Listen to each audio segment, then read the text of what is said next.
አፓርትመንት ስትገዙ ማወቅ ያለባችሁ 5 ወሳኝ ነገሮች።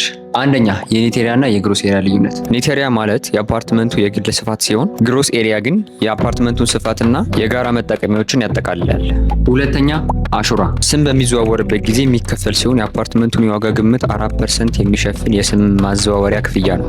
ሶስተኛ የቴምብር ቀረጥ ውል በሚፈረምበትና ስም በሚዘዋወርበት ጊዜ የሚከፈል ሲሆን የአፓርትመንቱን የዋጋ ግምት 2% ይሸፍናል። አራተኛ የሴሚ ፊኒሽድ እና የፊኒሽድ አፓርትመንት ልዩነት። ሰሚ ፊኒሽድ ከገዛችሁ የፊኒሽንግ ስራውን ራሳችሁ ናችሁ የምትሰሩት። ፊኒሽድ ከሆነ ግን አልሚው ራሱ ፊኒሽ አድርጎ ያስረክባቸዋል። አምስተኛ ሚክስድ ዩዝ ቢልዲንግ። ይህ ማለት ህንፃው ለመኖሪያነት ብቻ ሳይሆን በተጨማሪም ለንግድ ስራ ማለትም ለሱቆችና ለቢሮዎች የሚያገለግል መሆኑን ማወቅ ነው።